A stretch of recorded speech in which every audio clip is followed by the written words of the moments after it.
It's guile and guts like that delivers it. And if I tell you that Washington you read about Washington and you might say to yourself, I'll never accomplish that. You may be right. But what if I told you about a farmer, a grocery store owner, Austin Rowe, the bar owner, because Rowe's Tavern still exists, and a longshoreman? You go, okay, I relate that story. Then what if I told you that's your story? And then I want to try to, in my own small way, recreate pride, not for you, not for people in this room at this school, in our country, because this is an extraordinary story.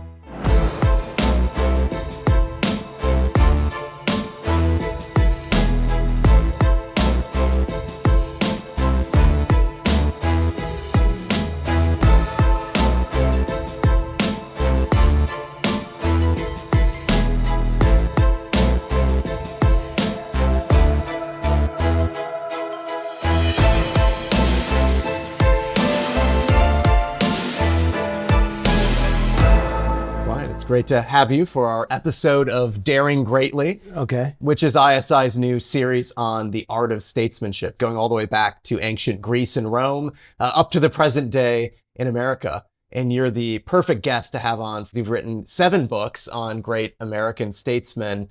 And one of the things that I've observed as I've thought about the subject is that storytellers rule the world, right? Whoever can paint in the most beautiful portrait on a big canvas and really capture the imagination of the citizens wins, and wins big at the ballot box.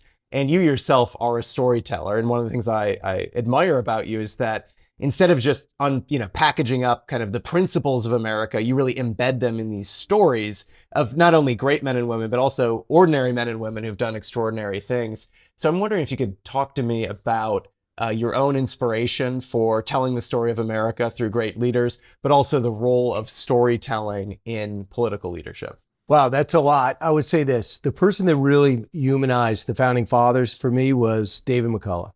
So I'm reading John Adams, I read Harry Truman, and I mean, when you read John Adams, the first thing you see is like he's a human being.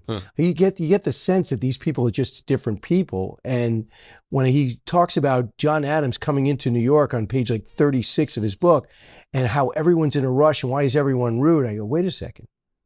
That's like he took a page from the New York Post. And I'm saying, wait, it's not that long ago that John Adams was here, that George Washington was here in retrospect. And wait a second, they actually walked here and George Washington said goodbye to his troops here and John Adams' house is there.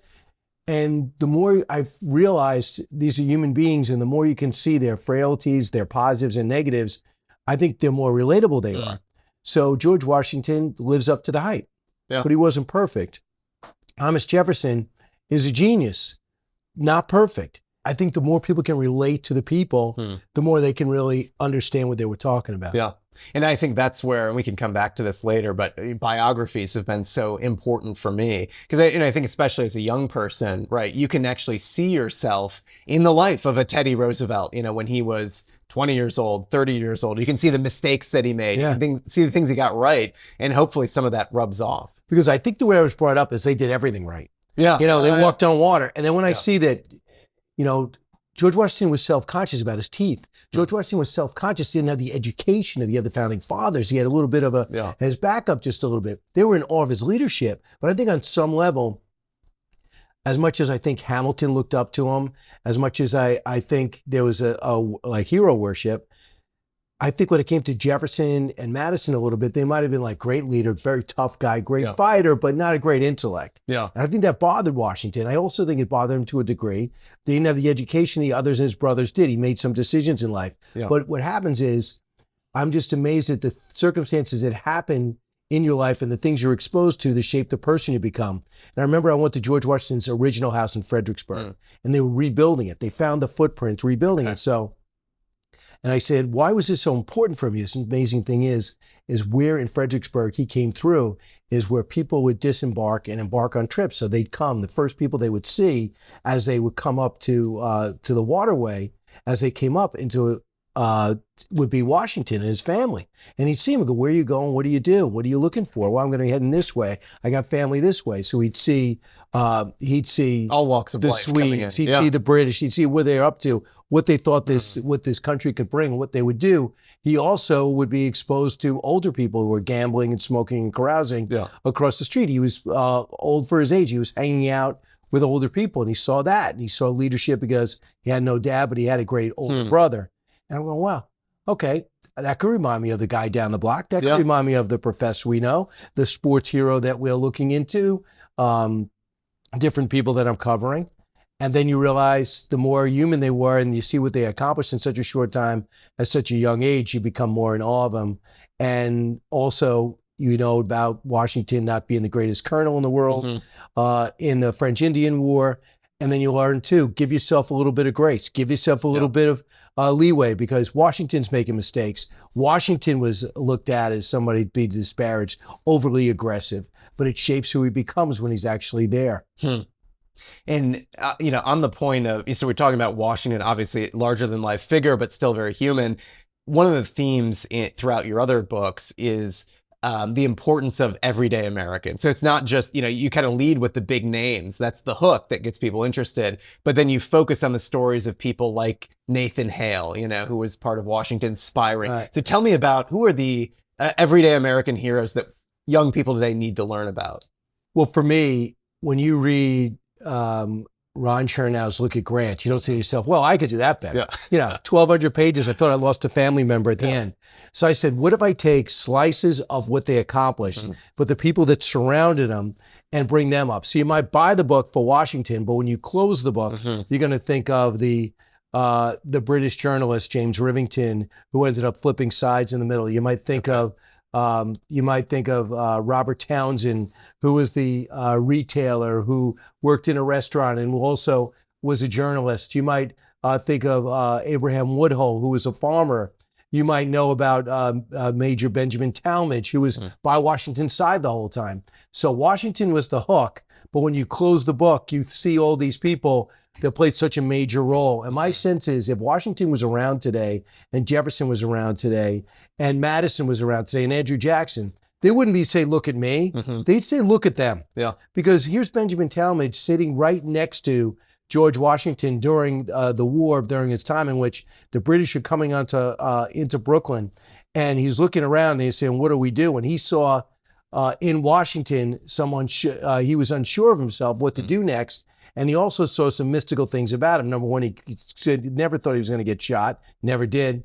And number two is certain things would happen in real time that people thought it was mythology. For example, in the book that you referred to about George Washington's Secret Six, Benjamin Talmadge is by his side. Now, they say Washington's trying to get out of Brooklyn because he realizes he's outnumbered, and if he stays and fights, he's going to lose. The whole war's lost.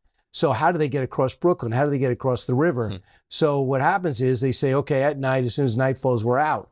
Problem is they have no way to get across, and the weather's terrible. All of a sudden, out of nowhere, the weather calms down. In come the barges, civilian ships, but by this time the sun's coming up. Now the myth they told us was a fog rolled in, made it seem like night never rose, the sun never rose. I was like, well, that never happened. Then you read Benjamin Talmadge's book, 74 pages, that his kids made him write in 1830. Said, Dad, you've had an extraordinary life. You got to write this book. He wrote it. And he said, a fog rolled in so thick, if you put your outstretched hand, you couldn't see your fingers. That's the story. Wow. So he's able to back up what Washington saw in this mystical quality to the creation of our country. I think is so important. But if I told you Washington said it, you might go cherry tree story. But if I told you Benjamin Talmadge said it, only a guy like you who's so well-read, people like you who's so well-read would go, yeah, I believe it, and here's what happened. So when I see these people for 4.5 years work behind enemy lines in civilian outfits, never telling people what they did, in fact, they took a lot of crap. Robert Townsend in particular is like, where were you during the war? Why didn't you fight? Meanwhile, he's behind enemy lines in the city, New York City. Unbelievable. And he's having a store, listening to the British in a grocery store as they tell their stories, and then taking their stories down, publishing in Rivington's Gazette, going back to Britain. But meanwhile, he's keeping the good intelligence, writing it in invisible ink, having somebody pick it up. They put the sympathetic stain on. It comes to life only when Washington gets it, over at his place in his fort at a place nobody can disdain except for Caleb Brewster, who was maybe to me like the Rock type character, who was use my real name. If they get me, they're gonna have to deal with me. He would have a cannon on his boat. He would pick up these missives and these letters, and he'd go across the Long Island Sound. He'd get it to somebody else who would get it to Washington. They did this for 4.5 years. Now people say, how do we win the Revolutionary War? It's guile and guts like that delivers it. And if I tell you that Washington you read about Washington and you might say to yourself, I'll never accomplish that. You may be right. But what if I told you about a farmer, a grocery store owner, and a Austin Rowe, the bar owner, because Rowe's Tavern still exists, and a longshoreman? You go, okay, I relate that story. Then what if I told you that's your story? And then I want to try to, in my own small way, recreate pride, not for you, not for people in this room at this school, in our country, because this is an extraordinary story. It's not because I was born here and I'm rooting for my hometown team like people root for the Cleveland Indians, now the Guardians, even though they're never going to win. Well, what do you want? That's me, the Boston Red Sox. We're here because we hit the lotto, and every day we have a chance to play in the Super Bowl. And if you don't believe it, let me tell you the story of our creation.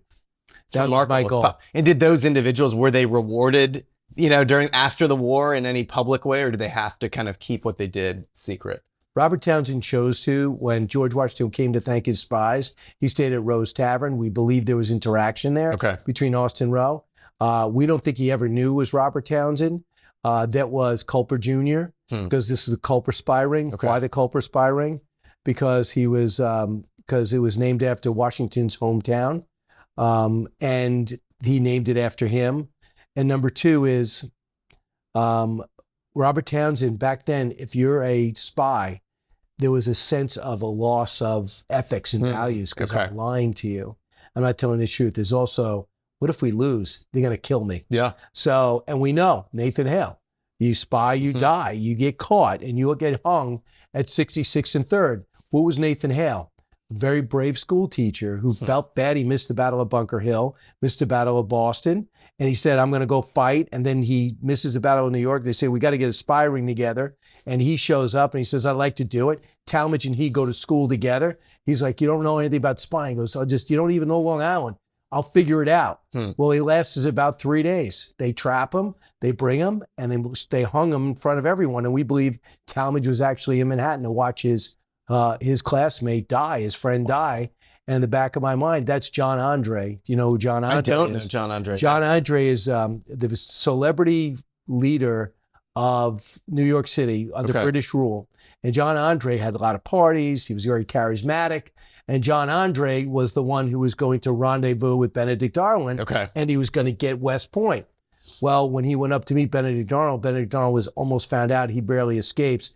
Andre gets caught coming back by two soldiers who don't know who they got, but they know he's up to something. They bring him back, and they realize you were about to entrap Washington. Why they house him in a place in Tarrytown, New York, and they keep him in prison. But it's like taking, Zelensky in prison. And if you kill him, you realize it's a new letter. And Washington goes, okay, tell me everything. He's not going to talk to him. So they hung him. Wow. And to me, in many ways, Talmadge was at both places to say, okay, no one felt good about it because he was popular, but this is what happens. That's the beginning of the turning point in the war. Okay. Fascinating. So at the beginning of the preamble to Teddy and Booker T, you talk about how in moments of need, American heroes have always arisen to the challenge. And, as I look back at great leaders, one thing that I've observed is that, great leaders, you don't often get to pick a great leader, whether it's in a democratic setting or even in the old days when you had kings. You never knew if the king's son was going to turn out to be a good king or not, hopefully, but it wasn't always the case. Really, great leaders are emergent, and there's this intersection where you have virtue or excellence on one hand and then fortune on the other. So if Washington had been born, 10 years earlier or 10 years later, we might not know his name. Maybe even America would have existed differently than it does today. Hopefully, another great American would have risen to fill his shoes. So, as you look at our own nation, what is it about America that's unique that we have the great leaders that we need in these moments of crisis, the Civil War, World War II? Number one, I'm grateful because to me, it's a fact. Yeah. I mean, just to backtrack a little bit, I mean, look at Andrew Jackson. I mean, this guy is an orphan by the time he's 11 years old. This guy got caught as a courier in the war. His dad died before he was born. His mom dies because it's just him and her, and he goes to earn a living, finds out that she's dead by a trunk showing up at his doorstep. He's all alone. In any other country at any other time, he's a vagrant, he's a prisoner, nowhere to go, but the town, the county, the country rallies around him. And he says, I have two things. I'm going to pay back my country. I'm going to pay back the British for wiping out my family. So how do we get this guy? Well, he becomes a self-taught lawyer, a judge, a county executive, a senator, a congressman, and he's a self-taught general with natural leadership ability. People love to be with him because he was tough, he was strong, and he had a lot of great characters, but he never thought he was above the average soldier. And when the War of 1812 is going south, he's volunteering from day one. This is my chance. No, you're not part of the Virginia class. You're not from Boston. This guy Jackson's a little crazy. Armstrong, the Secretary of War, wants nothing to do with him. Then when finally the war goes south and finally they hold him off at the Battle of Fort McHenry, they say, Monroe goes, I'll be Secretary of War and I want Jackson.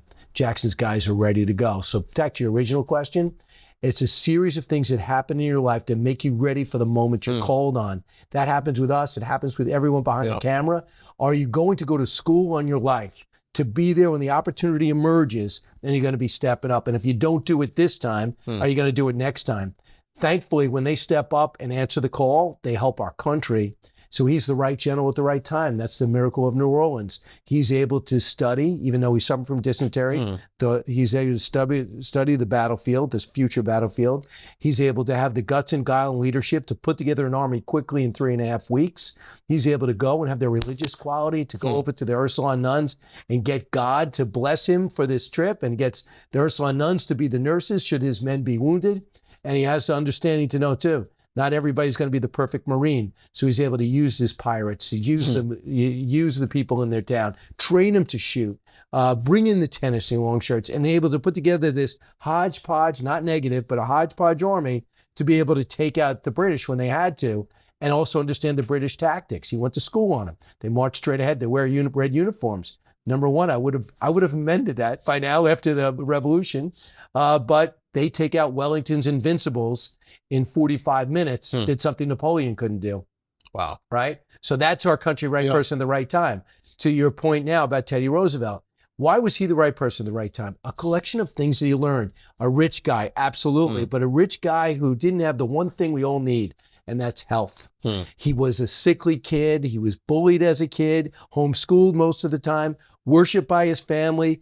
Also, his free time while he's trying to build up his body and try to overcome asthma. What does he do? What you do? Read. He goes to school in biographies. He likes everyone except Jefferson. He just had this thing about Jefferson. But he just goes, he wants to be that leader. He imagines himself the leader. Beginning of visualization. His dad says, you got a great mind, but you need a great body. So how does he do this? He goes, okay. When he sees how hard he's working out, he gets some weights. All right, he's got wherewithal. And then when it's time to go to school, he goes to a great school. I get it, Harvard. But what happens? He has that workman-like blue-collar attitude because even though he had money from wealth, he never had the benefits of it because he was a grinder, right? Build up his own body, no friends. I'm going to go in there, I'm going to be gregarious, and I'm going to be robust. So, still a rich kid. Well, how do you round yourself out? Well, you go into politics, you start seeing people that don't have what you have. You become a cop. You go into the dregs of New York City with no regulation. You see people and children rolling cigars in the dark at night, and you go with a photographer and you straighten out the cops and you help those poor people. So the rich kid who had no friends and was bullied now has got a good body, got great confidence, understands the rich at Harvard, but understands the working class because he's done it as a cop, supervisor, and he's done it as a politician to get their votes, and he has no arrogance. He's got confidence, but not arrogance. He doesn't feel he's above you, but wants to lead you.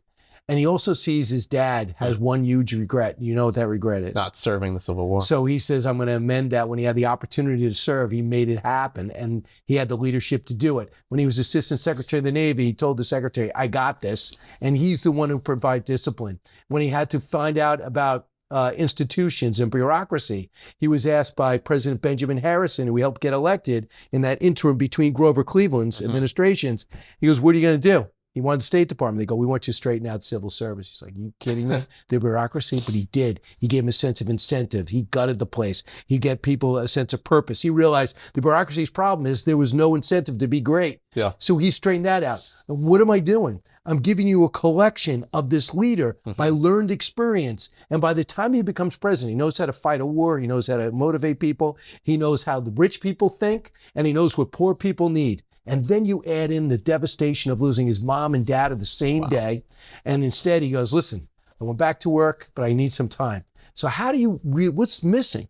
Now I understand middle America because I go with you now North Dakota. I live amongst the masses. I sleep on the ground. I hang out with people that don't want to accept me because I'm wearing glasses, these tough ranchers. So I understand middle America, the territories, as well as the city folk. He is the perfect person to be governor and to be president. But here's the great thing that's like Trump. He's an outsider. They think he's raw. They think he's rough. They think he's a bloviator. People like Mark Twain go, I hate this guy, right? We all know journalists that just don't like other people. I think of, on a much lesser note, Phil Mushnick and John Sterling or Mike Francesa in sports. Phil Mushnick's a columnist. Whatever Francesa, who was the number one guy in New York, and whatever John Sterling, the number one guy of the Yankees for 32 years, whatever they did, he hates. What can you do? Yeah. Mark Twain didn't like Teddy Roosevelt, loved Burtka T. Washington.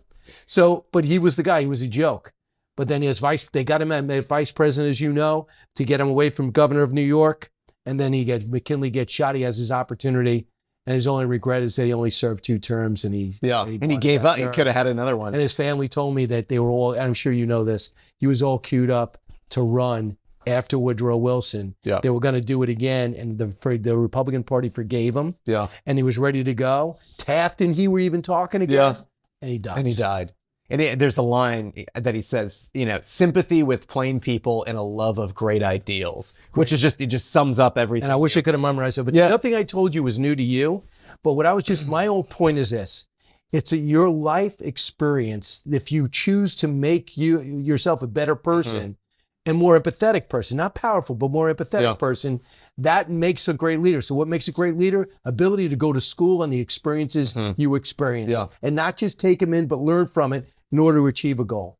Absolutely. And so in the life then of someone like Frederick Douglass or Booker T. Washington, right, because of this color of their skin at the time, the deck was stacked against them in really profound ways, far more than even for TR. What was it that was really their ticket to freedom, to kind of being able to be the leaders that really changed the nation the way they did? I think it's something we all can learn. Whatever you're dealing with, it might be unfair. And if you're a slave, you can't get any more unfair than that. Okay, these are your circumstances. What are you going to do about it? And here's a guy who may or may not have ever met his mother and Frederick Douglass, knew roughly who his father may have been, grew up, never had shoes, was able to hang out with the white kids till he got a certain age. And then he just had a thirst to matter. And he would sit out at the window and watch kids do their homework with their parents. And he'd do errands for kids as other friends in order to get their homework and learn. Wow. And then he convinced one of his slave masters' new wives to teach him to read because he was a cute kid. He was manipulating learn. He had a thirst to get an education. In a time in which if you were caught teaching a black man or a black child to read or write, you go to jail. And they even know it. But he was determined to matter. And I would say this, anyone watching this right now, whatever your circumstances are, and I imagine they're brutal. I can't imagine they're worse than his. And if you just want to make something of yourself, do everything you can or die trying. And he was going to do it. And he said, now I know why. When he began to get an education, which you do here, he said, now I know why they don't want us to get an education, because I know what life can be. And then once he knew what life was going to be, he was determined to experience it. And on one line he had great, when he finally, on the second time, he's on a boat, he's dressed as a soldier, and he's on a ship, he's heading to New York. He thinks one guy recognized him. And if they recognize him, he's dead, right? Deep South or dead. And they let him go. And he lands in New York. And he said, I realize I'm free. He goes, I'm also free from anything to eat, anything to wear, anywhere to go. Bumps into somebody who tells him where slaves can be housed temporarily. He had a skill because he learned a trade. You had to back then. Mike Rowe would be proud. And then he's able to go to Baltimore and starts using his craft. And then he starts just a thirst to read and write. Love the Bible. He could get inspiration from it. and then would stumble on to somebody who saw him in Lloyd Garrison potential. And he's like, you come with me. I can't believe your story. You saw the whip marks and everything you went through. Instead of me talking about abolition, and why don't you just tell me your story? And then I'll grow my group. I'll grow my newspaper to have ultimate freedom. And the big difference, said Frederick Douglass had, which you get from his life, is that in the beginning, he grew. Lloyd Garrison thought the Constitution was flawed. He's like, this place, we're going to fix this Constitution and we're going to fix this country. And the more that he read the Constitution, he goes, no, we're not living up to the Constitution. Constitution's not flawed. And instead of trying to go somewhere else, when he got fame and he got money, he wanted to come back and fix the country and get everybody else free. And I just think he sounds like half Muhammad Ali, half Martin Luther King Jr. And I'm going to, in your face, he was sarcastic. He was I wouldn't say condescending. He was sarcastic and provocative and asked people the question, what's the difference between me and you, the color of our skin? How ridiculous is this? So I thought that. I came on to Up From Slavery, which is Booker T. Washington's bio, before Frederick Douglass. Okay. But I have to do these books in order. So I said, Douglass, David Blight did a brilliant book on Douglass. I can't do it better. And I can't do a better Lincoln biography than anybody else I've read. But what if I talk about how their lives were separate, how they intersected and what they meant to our country? Wow. Sounds like Fox might need to do a, some sort of mini series on Booker T. Washington. I would say on Fox Nation, I have 45 minutes on all the books. Really? Okay. Yeah. That's great. So if you want to take a quick look at it, I go to the spots the best I can and try to bring back those moments. That's fantastic. So another line from Teddy Roosevelt is that the average citizen must be a good citizen if our republic's going to succeed. I think that really gets to the heart of education. And this is something going all the way back to Xenophon, The Education of Cyrus, which is one of my favorite books. It's written by a Greek philosopher about a young Persian boy who becomes an emperor. And actually, Thomas Jefferson had 2 copies of this book in his library at Monticello. And, for the young Cyrus, really, it was a little bit of a martial education, right? It really taught restraint through physical fitness. They did a lot of hunting, but they were also, forming the mind. The elders of the city were there in the town square. They were mentoring the young people. And so they really had these 2 things. They had the restraint, but then they also had high kind of a sense of piety that was not just religious, but it was also kind of a respect for their culture and their tradition. And Xenophon says that when these educational standards are heightened, teaching restraint and piety, a civilization flourishes. But when you lower the bar in education, when you abandon restraint, when people can do whatever they want, right? When you stop teaching piety, respect for your culture and your history, things basically fall apart. And I think a lot of people are sensing that right now, in America, we are at that point with all the challenges we see in our education system. So I'm wondering, this is another 2-part question, the role of education and some of these great leaders. You talked about the role of experience in Washington, but what role did education play for some of the other people that you've profiled? And then also, how do those lessons apply today when so many people are concerned about education? Well, you nailed a lot of our problems today. You really did. I mean, because you're watching these people, and this is what, to build on what you just said, you're not talking about, they went to a bad junior college and they just didn't fully understand what they were learning. They didn't fully appreciate, they didn't get that math degree they wanted, or they didn't get one that's worth anything, or his history degree or political science. Our so-called finest institutions are right now harbingers for anti-American activity. Yeah. And not only anti-American, but anti-American allies. I mean, think about this. How many other societies could make sense of the fact that over the weekend, on Saturday, Israel gets hit for the first time from Iranian soil. They're number 1 enemy of the region, and they have over 300 missiles, rockets, and drones come their direction. And yet we have people chanting in the streets for Palestinians, death to Israel, death to America, hands off Iran.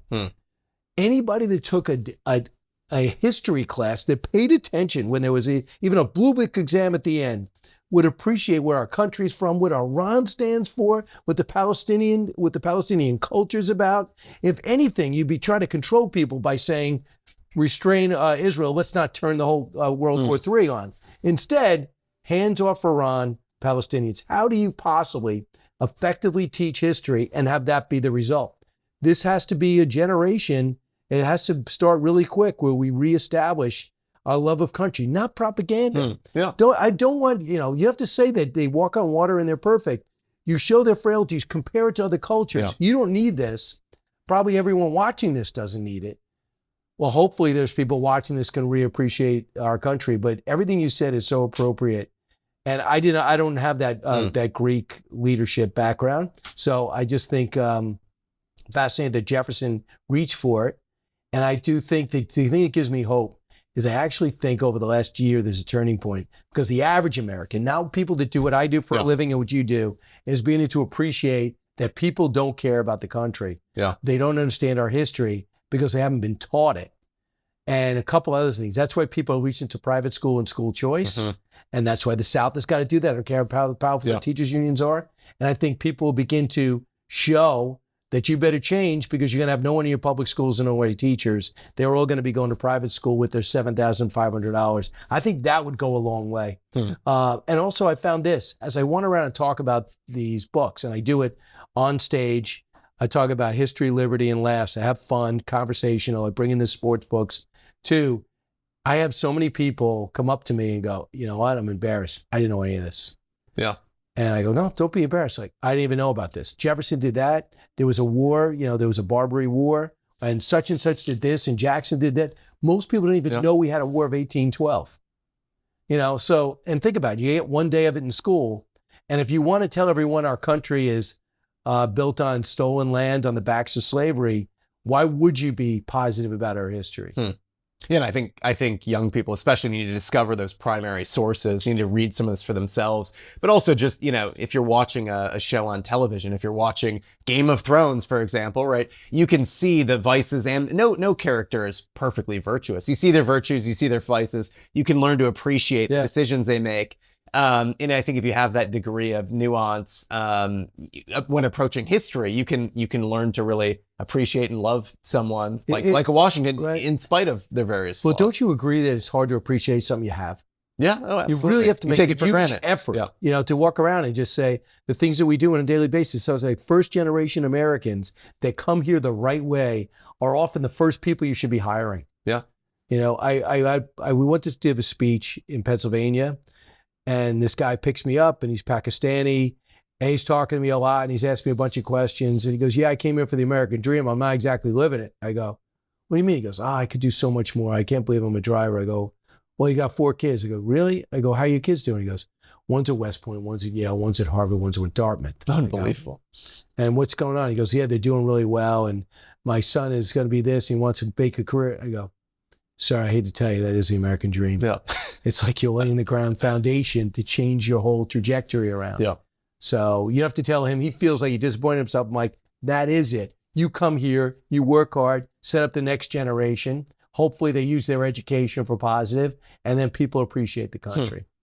So getting back to George Washington, father of our country, in his farewell address, which was actually, it was written with the help of Alexander Hamilton and James Madison, was actually more popular and widely circulated at a point in time than the Declaration of Independence. So this was a beautiful document, something I've drawn a lot of inspiration from. He talks about how one of the key ingredients for political prosperity is religion and morality being this indispensable support to make our nation work. Without it, things fall apart. So, as I think of American presidents, at least in recent memory, I think externally they'll invoke religion from time to time, but they don't necessarily strike me as the most, pious or devout individuals. I'm curious, as you go back to some of the people that you've studied, what was the role of religion in their life, and what role do you think religion should play in political leaders today?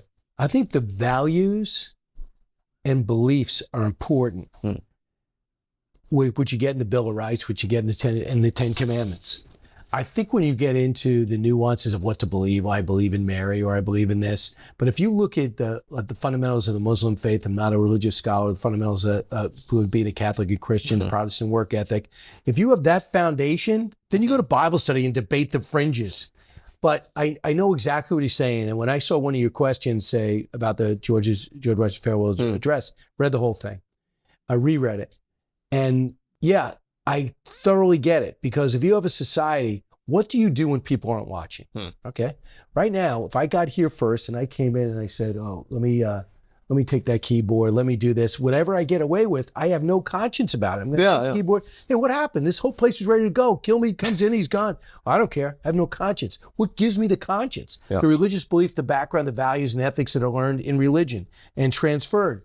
And then if you believe it and you believe that there's a guiding principle to your life, which you'll be judged on, and if I'm a leader of a group of people that believe that, man, I got the foundation of a prosperous, happy, well-read, educated country who doesn't look to their political leaders, their mayors, their governors for a guiding set of principles, because they're not going to be there for you. They're flawed human beings like everybody else. The thing that I think gets people in trouble, and I think people talk about how religious most of our founding fathers were, although Thomas Jefferson knew all the tenets and knew the Bible, but I wouldn't necessarily think he's the most religious. Cut the miracles out of the Bible, famously. Right. So, but what it did is, he knew the stuff that he was doing wrong. He had tremendous guilt for it. I remember we talked about slavery and, how we all going to be judged and things to that nature. So I think the guiding principles in religion are great. What I don't want to do is get to the point where we think that where Catholics are better than Protestants and Protestants are better than Jews and Jews are better than that. I think that's when we get into the war part of it. But the foundations and the values and ethics, I think it's absolutely essential. It's just how to teach this in this environment will be challenging.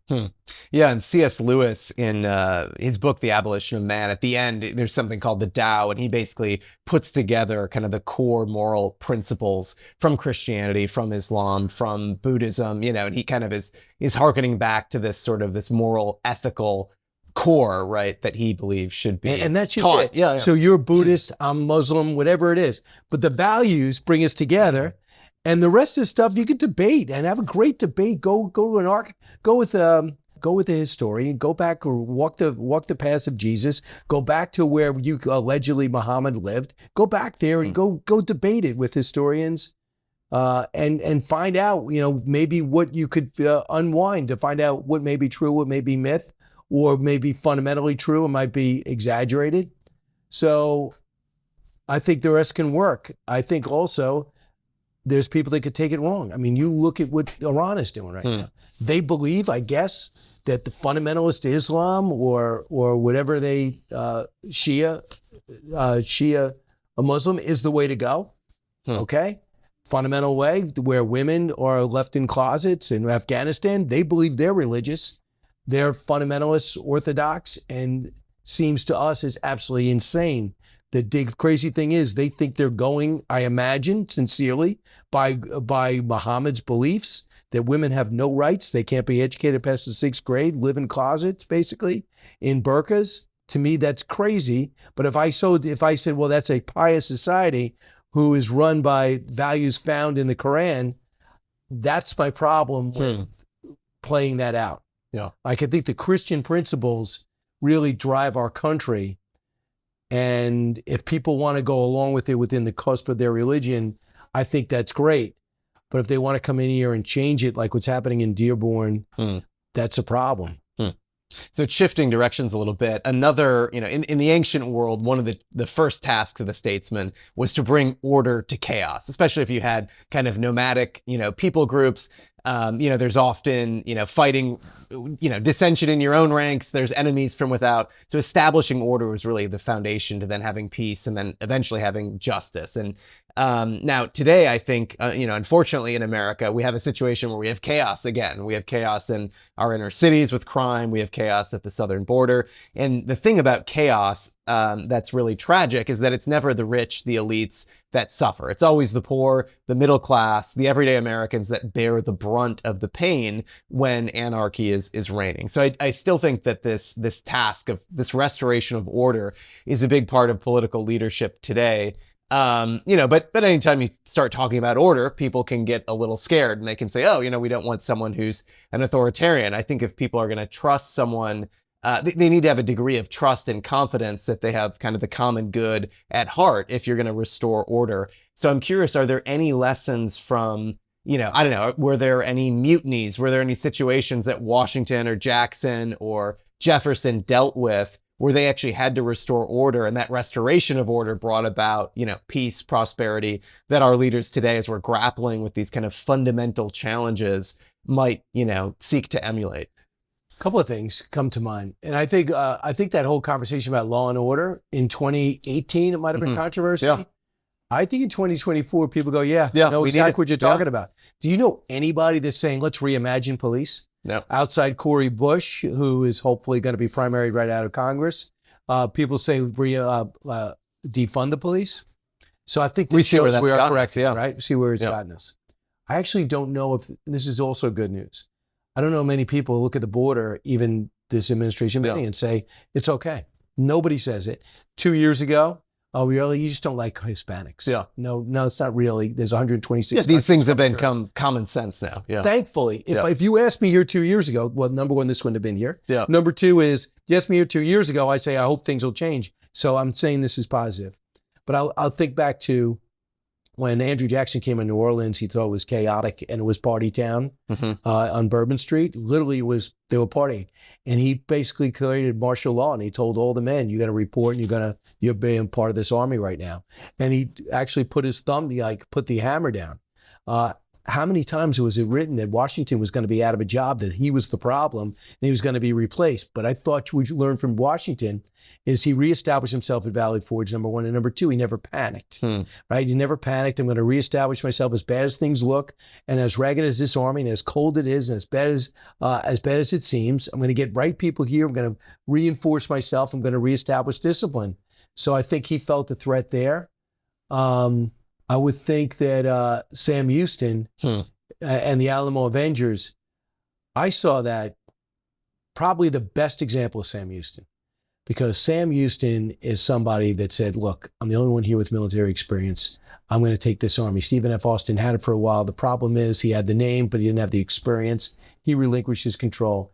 Sam Houston has control. This is a guy that was almost killed 3 times in the Battle of Horseshoe Bend, had horrific wounds. They didn't want to operate on him because they thought he was going to die that night. Why put his last night on earth in so much pain? He survives. Big bolstering guy, mentored by Andrew Jackson. So by the time he gets to Texas and it becomes clear that Santa Anna does not want any autonomy to go to this province, they know there's going to be a problem. Stephen F. Austin goes down there and says, I'll talk to him. My dad set this up. We have a good situation now. Who's this Santa Anna guy? We'll understand it. He goes down there. They put him in jail. When he gets out, he goes, we can't deal with these guys. When the army gets formed, Sam Houston says, okay, this is what we're going to need. We're going to need to start training. We're going to need to go here. And what happened is they have a few early victories in the war, and people start feeling their oats and saying, we can crush these guys. Sam Houston knows the army's coming. We got to train. No one's listening to him. So finally, he says, why are you staying in the Alamo? He said, we're going to have to go into evacuate the Alamo. It's more of a monastery. It's not reinforceable. So he has to go in there and he has to decide what to do. So he sends an emissary in there and says, evacuate the place. He thinks they are. They don't. At Goliad, he says, we don't need to hold this place. Pull out. They don't leave. They don't listen to him. By the time he gets his army consolidated together, he realizes, if I fight now, we lose. I have to retreat. And they say, where's your guts, Sam Houston? We got to fight these guys. They wiped out at the Alamo. They deceived us at Goliad. They killed us in cold blood. Where's your fight? You got to retreat. So it was, to me, the original scorched earth policy. So he's backing up, burning all the towns, backing up, and they say, you're a coward, you lost your nerve. And he finally had to put discipline. He said to himself, I go back to the States and I could train and get reinforced and go fight, or I could go, I was at the Which Way Tree and it's still there today and it's like this. And he decides, I'm going to go down and I'm going to fight this out. And they go down to the last battle of San Jacinto with his guys who are finally trained and ready. And they had fortune because, who wasn't trained and ready? Who was arrogant? Santa Anna. Who had the wrong uniforms? It was now stuck deep into Texas, very hot and sweaty? Santa Anna. Who put all their guns in a pile and got some rest? Because nobody fights. If you don't fight in the morning, you don't fight in the afternoon, because they didn't have night vision glasses back then, according to reports. But he fought at 2:00 in the afternoon. They had their guns in a pile and they were resting. And when he won, it was a matter of 17 minutes. He takes the whole army. So he had to stop the insurrection. He had to stop the overthrow. Even the so-called provincial government that was on the move said, we got to replace Sam Houston. But he was able to stare down the naysayers and shape the battlefield to have one final fight. Win or lose, they were going to live or die that day. Wow. And he won. Remarkable. So, one other observation, looking back again at kind of ancient advice for political leaders, and this doesn't matter if you're talking Greece, Rome, Israel, China, India, they all start with self-control, right? A great leader has to have self-mastery. It's impossible to rule or govern others if you can't govern yourself.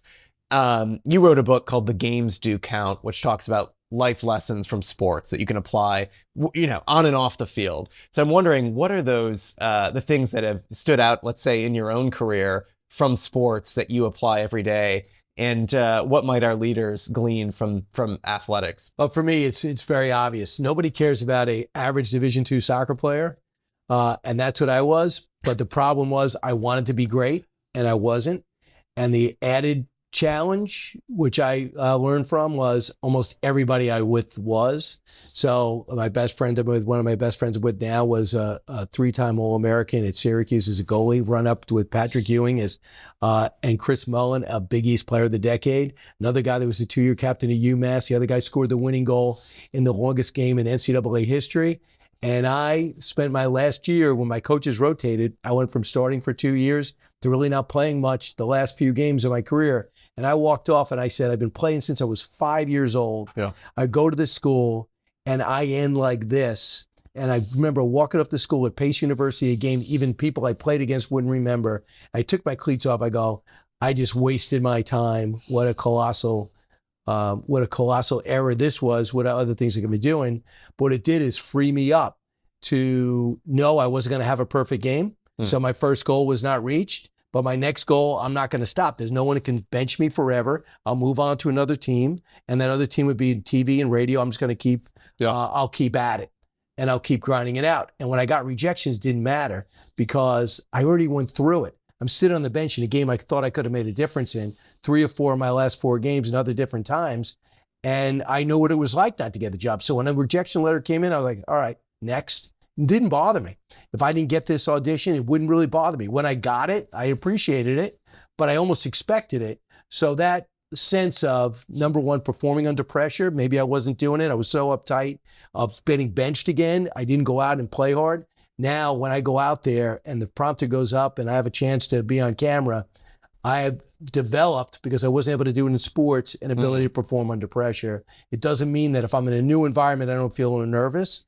But if you put me on stage, you put me in front of the camera, you put me in radio, I'm not going to panic. I'll know how to collect my thoughts because I maybe fell short in the past. And the rejection letters were just very similar to a coach going, yeah, you're not the right guy. Okay, move on. And that's what I found in the 72 people I interviewed in The Games Do Count and the 92 in It's How You Play the Game. Every one of them were interviews. Every one of them was on tape, whether it's through the phone on down. And every one of them had a story in which no one would put on ESPN, but they were indelible stories. Like Gerald Ford told me that he was 5 and 6 in his senior year and he was captain.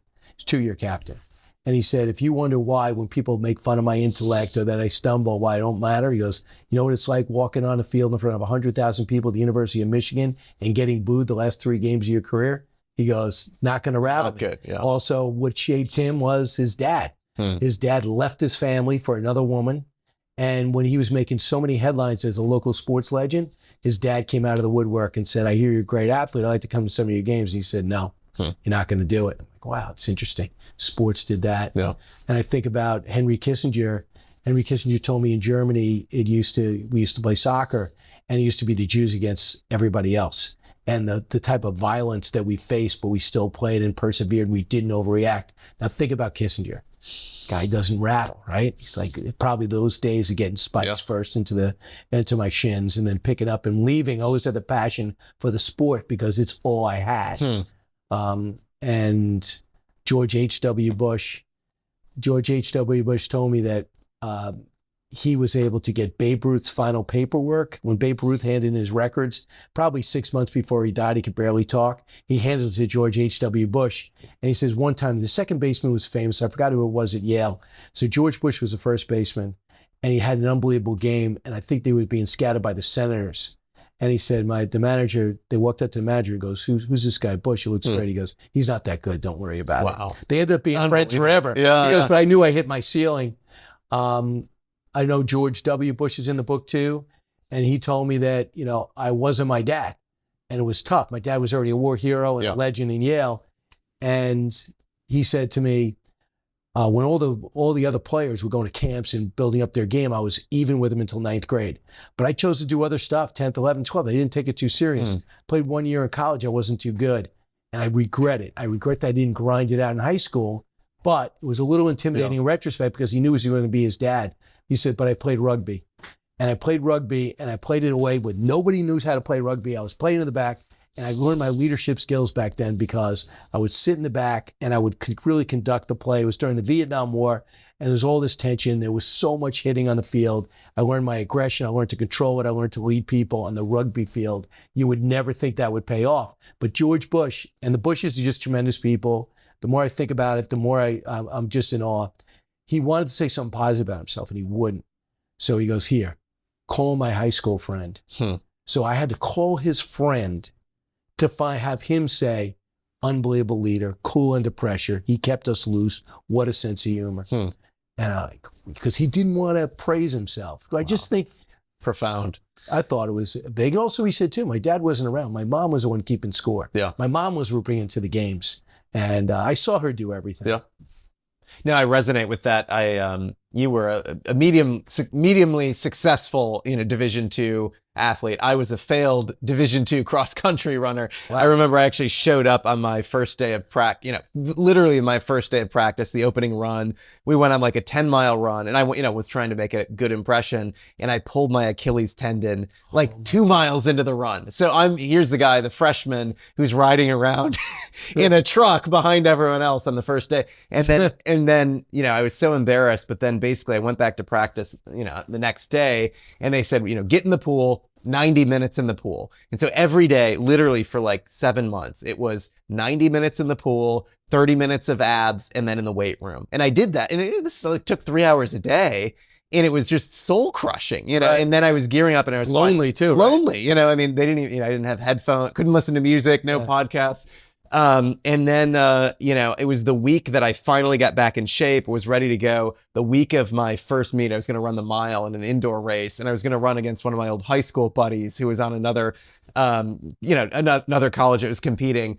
And I hop out of bed and I feel the Achilles again go out. Right. And it was just this sense of 7 months in that pool, and it all is flushed down the toilet. And that was kind of really when I realized, okay, this college athlete thing isn't for me, but there are other things. Hopefully I was at Hillsdale. So I thankfully had enough intellectual work to keep me busy for 4 years. And wasn't there a great basketball player that was at Hillsdale that just transferred? There was 6th year. This year?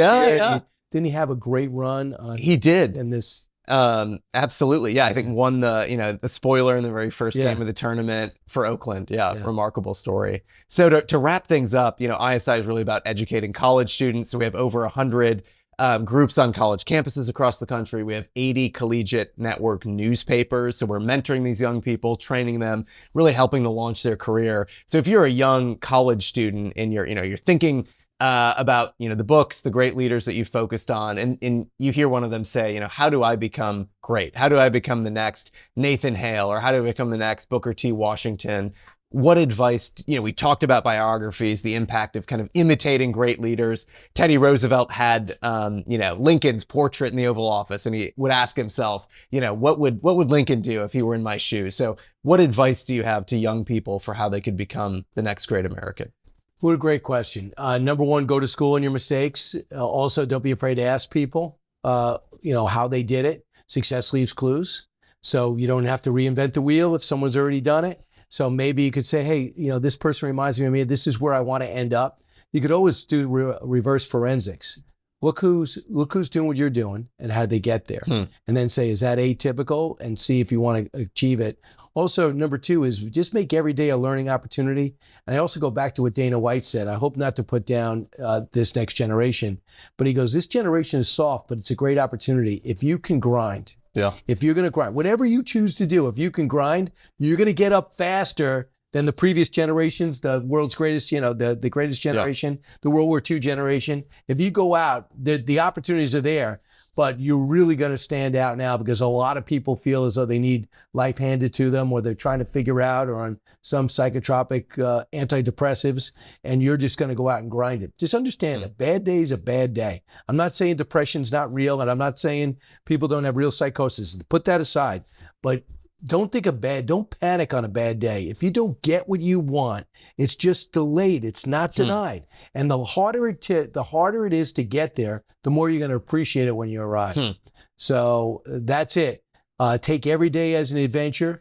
Don't judge yourself by the jobs you get. Judge it by the effort you put in, because you can't really gauge results. Nobody can control your Achilles tendon. Even though I actually helped pick the next coach, he knew one thing for sure: I shouldn't be starting. And they asked me to be in on the selection, and I chose him. And when I got done, I'm 10 years, I'm still not over it.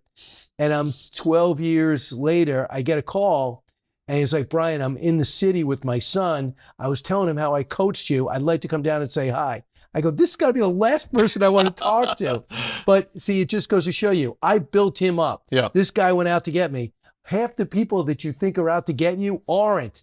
And the people that are mad at you really aren't. Don't put yourself so much in their lives. Just go ahead and see what you do. But I will say this in the big picture.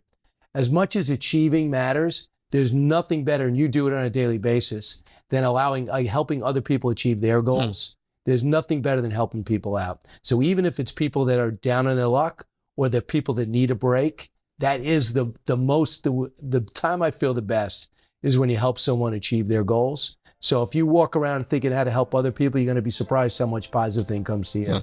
Amen. I couldn't agree more. Well, thanks so much for joining. Thank you so much.